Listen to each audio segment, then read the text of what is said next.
that again. Say that one more time for me. It's so refreshing. It's just so refreshing to hear someone talking about how much they love this country and acknowledge the blessings that they have being a citizen here and want to give some of it back to their fellow citizens. That he said right afterwards, off camera. And I kind of wish I had the camera going at the time, but that he said that you're looking at the American dream right here. Yes. Yeah. Well, hello again from the spirit of VMI. It's been a while since we've done one of these interviews. Today's date is 14 December 2022, and it's been since probably a year and a half since we've had an election to support.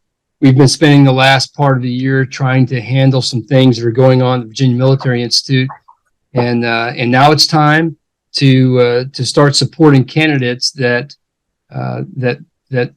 we align with and that we can philosophically connect with. And today we have Kevin Adams, who is running for Virginia's 7th Senate seat.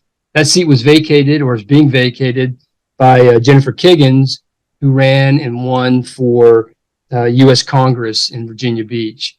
I'm really pleased to have Kevin here talking with us. Welcome, Kevin. Thanks for meeting me. And sorry for my reading glasses, but I'm just getting too old too fast. Good to see you. I feel you.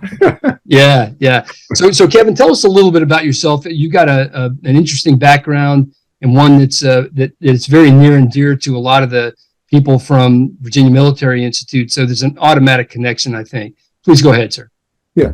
Well, in short, I'm Kevin Adams, Lieutenant Commander, United States Navy, retired.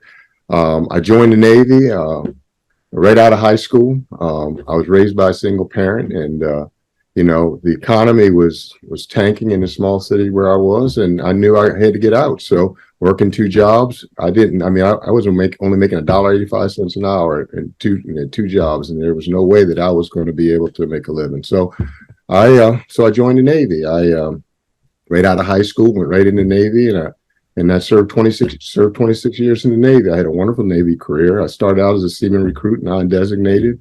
Finally got to school, and once I got to school, I took off. My career took off. I made chief in 8 years, and had some wonderful folks along the way to encourage me to go into the officer program, and I did.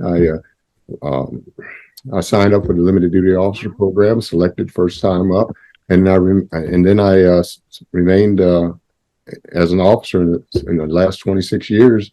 My last 16 years of my service was as an officer. Served on 11 ships.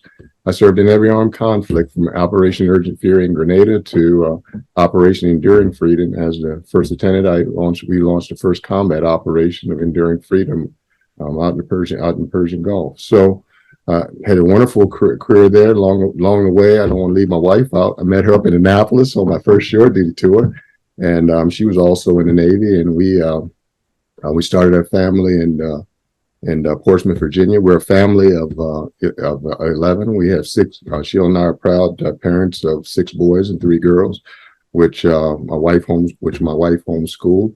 I have one son that was a Marine, Semper Fi, and he did 6 years in the Marine Corps Reserves, and got out, went to school, and now he's looking at going back into the Army. I have my daughter currently a Marine serving in Okinawa, and so we're a military family. And but when I retired from the Navy, I had to get a job, so I started a small business. I never thought that I would get into, and I did, and we've been doing that for the last 15 years. And so that brings me up to this point where I am now. I never thought that I would be involved in politics, but I've been solving problems all my life. I mean, from raising a large family to my time in the military and in small business. I think that those are the types of qualities that you would want to have on in your legislature in the General Assembly. And when the opportunity came along, all the things just went by the wayside. So here I am, and I'm proud to be here. So that's a great story, and that you have a family like you do, and you've got Marines in the family. I mean, so we talked about a little bit off camera, but I'm a U.S. Marine, former U.S. Marine. Spent some time in your area. I grew up in Newport News, Virginia, and well, that brings up something else. So what is the geographic region that your District 7 covers? Well, basically, my district covers the eastern part of Virginia Beach. The current 7th district is the eastern part of Virginia Beach, which basically from Elbow Road, Kempsville, it runs all the way up Kempsville Road, and there's 3 precincts in Norfolk that is covered, which will go away next year, and then come back to the east side, Independence, all the way up Shore Drive, Little Creek Base. Oh yeah, and then turns back down. It is kind of a weird shaped precinct, and it's heavy military on the top, and then it's sprinkled throughout, the southern and the western part. Right. Okay. And so have you known? The question I was going to ask you is why you decided to run. What was your calling? You answered some of that already. I imagine that you got to know Senator Kiggins beforehand, and she has some really nice things to say about you. By the way, I've talked to her a number of times since you decided to run, and then she helped us, set this up and all that. But you've known her for a while, or you supported her when she was a state senator? Yes, I did. As a matter of fact, when she, I really started this journey back in July of last year. We saw a very, very small, narrow way. Of course, she had to get through the primary and everything, and of course elected. But we saw this narrow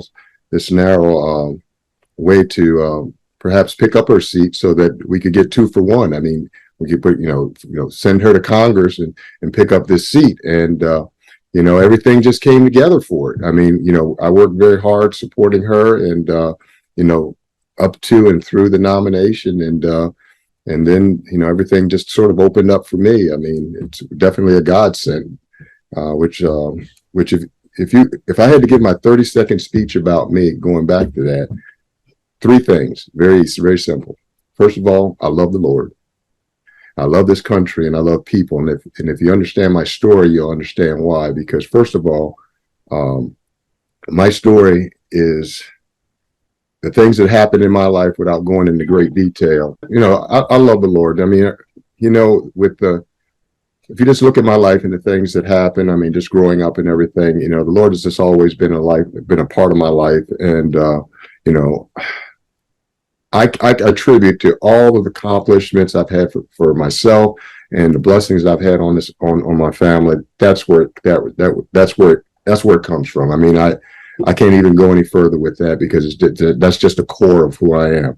Like I said, I love this country because, in every turn in my life, there was always somebody there that would come alongside me. I mean, you're going to have people that are going to have disagreements and things with you and whatnot. But as a core, I mean, we're a wonderful country here, and I certainly appreciate it so much for the opportunities it has given me and my family. I mean, 3 of my kids have their own businesses, and they just started them from scratch. And this is, there's a land of opportunity. That's why people are trying to break in here, and nobody's trying to break out of here. And I can't say too much about people.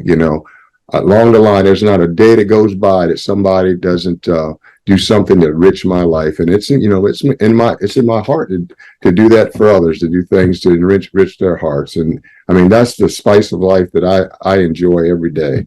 And I think taking those types of that attitude to Richmond, I think that's what we need, particularly with all this tension that we constantly have in government. We need to lighten up and work on getting things done, working together instead of working against each other. That's how I see it. Yeah, it's been pretty divisive over the last number of years. Yeah. And I'm sure that you guys you're finding that out right now as you step into the political arena down there in Virginia Beach. So you said three things. You said God, country, and was there a third? Yes, I just love people. All right. All right. Gotcha. Okay. As everything will work out the way we want it to work out, you'll be elected and you'll have some priorities that you want to pursue. What would those be? Well, the first priority is we have to get our economic machine running. I mean, we've had this pandemic, we've had this turn down in the economy, and that hurts us. That hurts us everywhere. Not a lot of it is from the federal level, but we have a governor that has a plan to bring economic development here, and we can unleash it because we have the Chesapeake Bay, we have the ports and whatnot. We need to get that economic machine started so that we can support industries that want to come here, perhaps even manufacturing. There's a lot of there's a cable that high-speed internet cable that's supposed to be coming overseas to here. There's a lot of things that could be possible once we get this economic machine going, which will create jobs, and jobs gives opportunity, and that opportunity translates into people making the incomes that they need so that they can survive. The people are hurting all over the country, and here in Hampton Roads is the same thing. And I think it is up to government to be able to do that. But we've had high taxes. We have military here that leave because of the high taxes and whatnot. And this is a military town. I'm going to talk about veterans later, but it all coincides with we want to keep those skills here. We want and so that we can grow our economy. We want to get rid of taxes that are burdensome. We have all kinds of taxes, personal property tax. These are just things that just really run our economy up. So I want to work on the economy. The next thing I want to talk about is safe communities. Through the defund the police and other initiatives that go around the country, they have just weakened our police force. This time of year here in Hampton Roads, we normally have police patrolling through the neighborhoods and whatnot. And as I've been out campaigning, I talk to people about it. You remember, 5, 6, 7 years ago, where you'd have people patrolmen patrolling through the neighborhoods. Well, due to these defund the police initiatives, that's gone away. And now we have all types of crimes in our neighborhoods now that we didn't have before. So one of the things that I want to do is I want to fund the police. I want to give them the tools that they need so that they can do their job. I want to also be hard on violent crime. That's up all over the country. And, you can't give a pass to this violent crime because it just makes violent crime continue. And, on the flip side of that, and I've been on the other side of that, when someone goes to jail, and we want to make sure that they have a pathway out of jail into the communities so that they can thrive. And I know several people from my church that have been incarcerated, and they've come out, and they're business owners. They signed the front of the check now.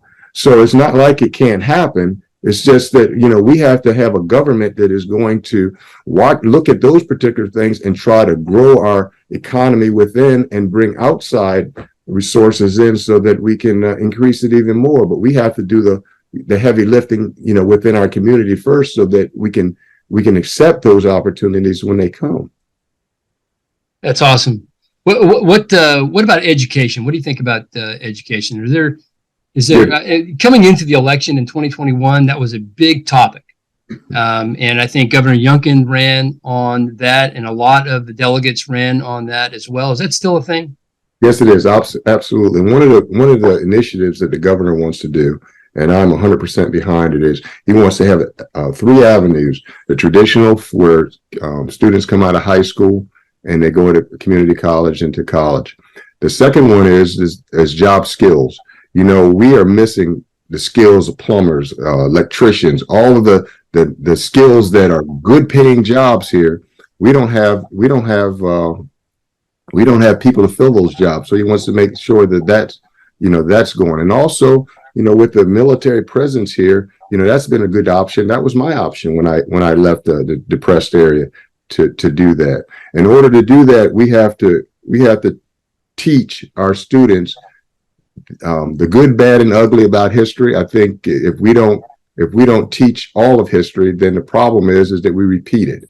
And I think that it's very important that we focus on making sure that the reading levels of our students is high, the math, all the STEM areas for our technologies, those things have to be addressed here. And some of the other things that are unimportant, I've talked to teachers several times and walking around and knocking doors for this election, and the teachers are frustrated with all the high administrative tasks that they have. They're not teaching, they're administrating. And there's a couple problems with that. I mean, I know there's a lot of problems inherent to just families just dealing with problems with kids coming to school undisciplined and whatnot like that.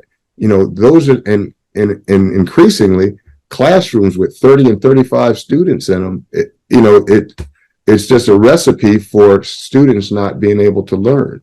So education, we're going to have to train it. We have to get more teachers that and incentives to bring teachers in, and along with making sure there's housing and everything that goes back to the economic piece.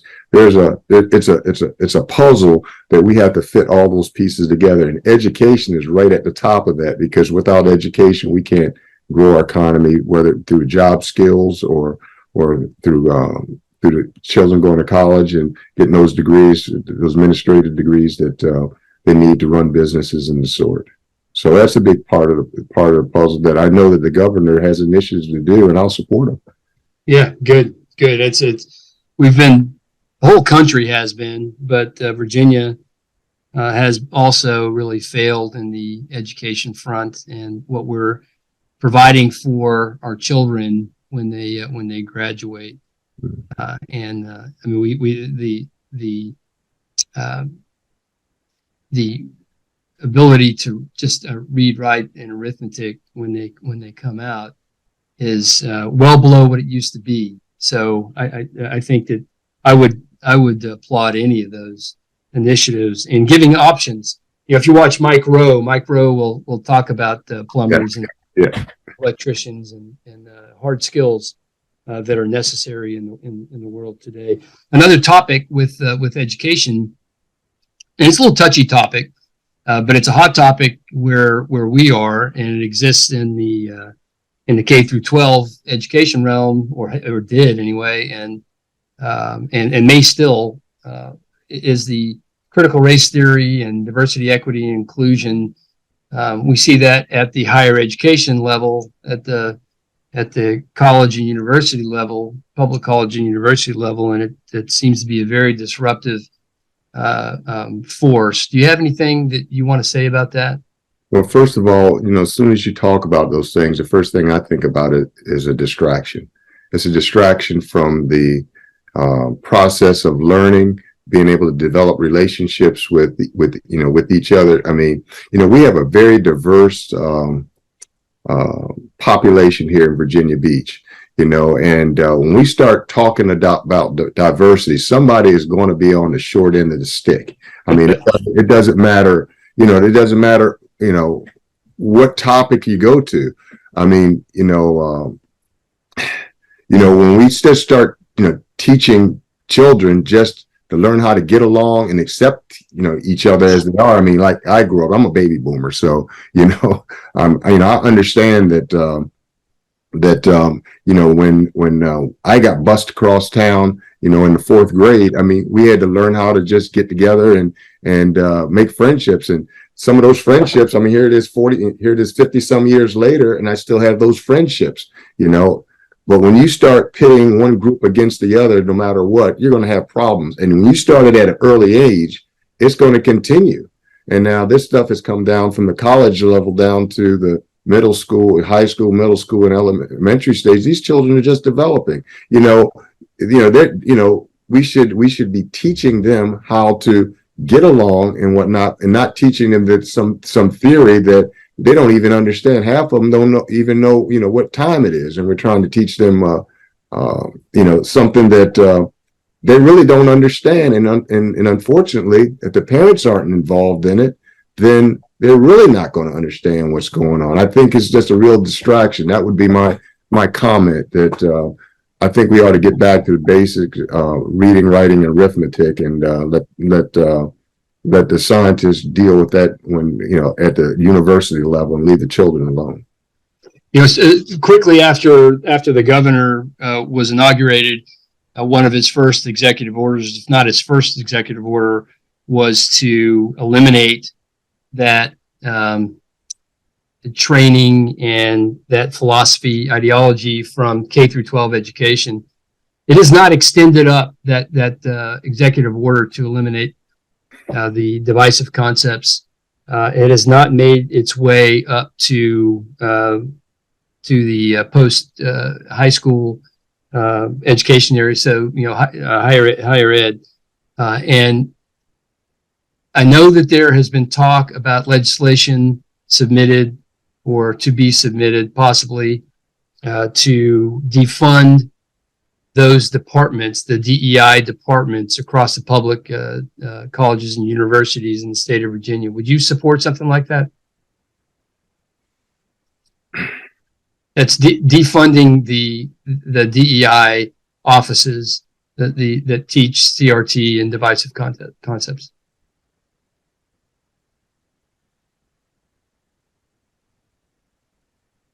Let me fully understand. The governor wants to eliminate this from the curriculum. Am I correct? Yeah. Yes, he said that for his mandate, his executive order when he first took office was, when we first inaugurated, it was to eliminate divisive concepts was the terminology I think that was used. Absolutely. And, yes, I support that. Absolutely. Yes. Right. Yes. Right. Well, it's good that it's there's not an automatic response, and you think about the things. These are things that are really important because they affect a lot of people on both sides of the ideological, philosophical aisle. So taking some time to think and consider these things is really, I think, all you can do. And I appreciate the thoughtful response. You and I talked a little bit before about right to work. And I had a couple of questions about that, but you started to tell me some stuff before we got on camera. And I'd just like you to tell me what you think about the right to work initiative that may be coming back, and why you either support it or don't support it. Okay. As a small contractor myself, and many of my children are, basically freelancing also. It's a way for, one day you feel like you don't want to work for somebody, or you want to branch out on your own. You can go do that, and you can start making a living. You get to several good customers, and then they tell several good customers, and then they tell several good customers. The next thing you know, you have a full-time job. That's what happened to me, and I think you bring these unions in here. What will happen is that those unions will do a couple of things. One, they'll snatch up all the good workers to a certain extent, and the widow down the street that needs a plumber to do something that will do it probably for $60. Now she's got to pay $220 for that same service. So the unions.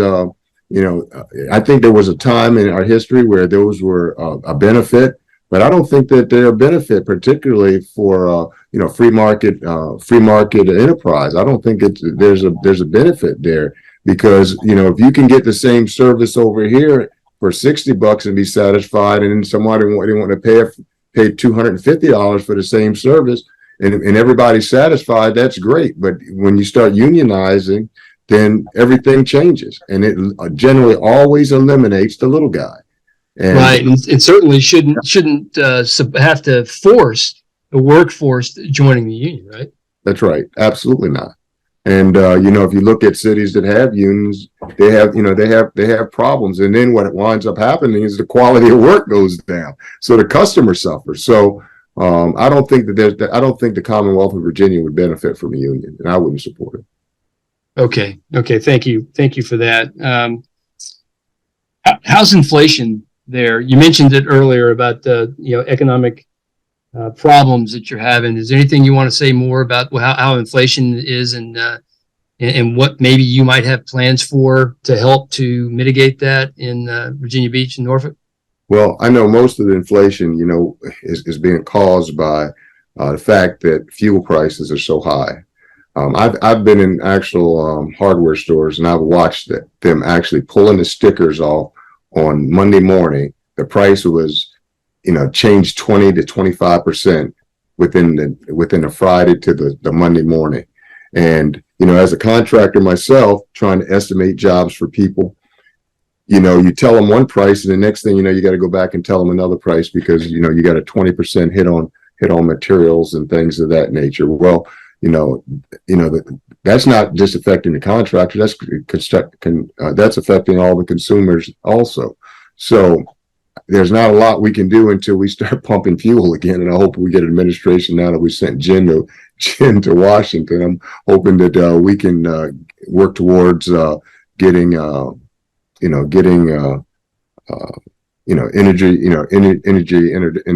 independent. I tell you for myself, I got to drive a 2500 Chevy, pull in the trailer, and I was at one point spending $62 every 3 days. Now it's like $132, every 3 days. You got to pass that on to the consumer, or you got to take the hit yourself. And not all businesses can do that. So everybody hurts. You try to grow a business, you're hurting because you can't bring on new employees. The customers are hurt from it because you got to raise the prices, and all of these are just bad leadership at government levels, whether it's the state or the local level. I mean, we have taxes here on personal property. All of my equipment is I pay for it 3 times. The longer I keep it, the more longer I pay for it. I mean, these are things that fundamentally we change. That helps businesses that start up, and it gives them capital to be able to grow. Yeah. It goes back to one of your priorities is getting the economic machine going, right, to help combat that. Absolutely. And help your citizens out. I'm going to shift gears here just for a second here and ask you some questions about the Virginia Military Institute, and then we'll close up with any thoughts that maybe there were some things you wanted to say or talk about that we haven't covered so far. But you're familiar with VMI. Have you ever been there to VMI? I have not been to VMI, but I was at the governor's inauguration. I saw that beautiful parade that VMI that was involved in. So if they're anything like the parade, I know they're fantastic. They do a really nice job. I was so proud to watch them, and so proud that after the inauguration, the governor was wearing VMI logoed stuff. They were wearing the Spirit of VMI logoed stuff. We stand for the traditional values and maintaining those at VMI as much as we possibly can, without ignoring that there needs to be change where change is needed. But so he's a big fan of VMI, and there's a lot. VMI is a school that kind of punches above its weight class, and we're really proud of it. This past year, there was a budget request that VMI submitted, a supplemental extra budget request that was in addition to what they normally ask for, and it was to fund this, as I mentioned earlier, this diversity, equity, and inclusion agenda, and the application, indoctrination of that across the school, and so that was a time where we didn't foresee that happening, and we had supported some candidates, and the question I'm tying this to was the question generally reads something like, as a General Assembly, person, would you provide leadership and support budgets that provide adequate funding for VMI? We've changed that subject a little, that question a little bit to say to provide adequate and appropriate funding for VMI. In other words, when we had people that were supportive of us, it was confusing to them for us to ask them to not support something that would put money in the pocket of VMI, but put money in the pocket in the wrong way. So adequate and responsible funding is what we're looking for, and not funding, just funding across the board for anything that the school wants. We're looking for fiscal responsibility when it comes to VMI and any school. So appropriate funding across any school. But specifically with regard to VMI, would you support VMI continuing to be funded in a responsible and adequate way? I guess is a kind of a layup question, but yes. Absolutely. The school itself, has a history of just turning out outstanding leaders. I mean, in any organization, you're going to have something that just goes sideways, but for the most part, that school, I was involved in teaching at not at the Naval Academy itself, but at the Naval Station in Annapolis. And, that school turns out absolutely wonderful leaders also. And these schools do a good job in mentoring and training and developing leaders that go on to do fantastic things. And I saw some of the achievements from VMI, before we started this interview. And, we shouldn't have, the school should have the discretion to be able to function so they can continue to turn out these wonderful leaders. Well, I appreciate that. And we feel the same way. And we feel like that the mandates from a previous governor shouldn't, be held over VMI by their executive board, and that we try to embrace as much as possible the philosophies of the current governor, which is fairness for all, and not take steps in the other direction. So we very much appreciate your point of view. I think we'll close it with the VMI questions with that, but I wonder if you have anything else that you want to ask, or if you want to say, or you want to emphasize. Well, like I said earlier, I mean, the United States is one of the greatest countries on the planet, and no one wants to break out of here. They want to break in here. And I think institutions like VMI, the Naval Academy, the United States Armed Forces, these have always been the bastion of development for across the spectrum, whether the race, gender. These has been the bastions for developing fantastic leaders, and these leaders go on in to be great citizens and businessmen and the like. And I think that we should preserve these basic things so that we can continue to move in that direction. Well, I as a veteran myself, I appreciate that. Veterans make great citizens. We've got to take care of veterans. I know you believe that. You said that to me when we were first talking, and where you are, I think it's maybe, other than San Diego, has more veterans than percentage-wise than anywhere in the nation. Is that about right? I think so. Absolutely. Yeah. Particularly Virginia. We have the largest naval base in the world.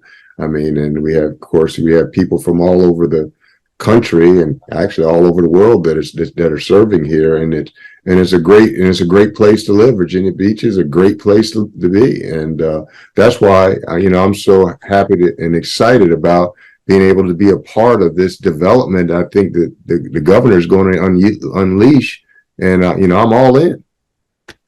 That's fantastic. Well, let us know whatever we can do. I'm Matt Daniel from the Spirit of VMI. And listening in the background with us is Clint Hubbard, who is also with the Spirit of VMI Political Action Committee. And we're here, and I'll make it public today on December 14th, 2022, that we are publicly endorsing Kevin Adams for Virginia's 7th Senate District. Well, thank you. In Virginia Beach and in the Norfolk Portsmouth area down there with the weird geography. Thank you very much for your time. And anybody watching this, please follow Kevin. Kevin, can you tell me how people can follow you? Well, they can go to my Facebook, Kevin Adams, and also my campaign, which is kevinadamsforsenate.com. You can like me and share me. We got 26 days in the wake up to win this seat. And I think this is the start of changing the whole trajectory of this state. We're going to get a majority in the General Assembly. We're going to get the governor's agenda going in the right way. And we're going to change the hearts and minds of the whole country when we do this. You know, it started in here, Virginia, you know, and the wave is going to start again. And I'm confident that our governor and his policies are going to make things fantastic for Virginia, and it's going to be a model for the rest of the country. Well, folks, you heard it here from Kevin. He loves and serves his God, his country, and his people, and you can't ask for more than that.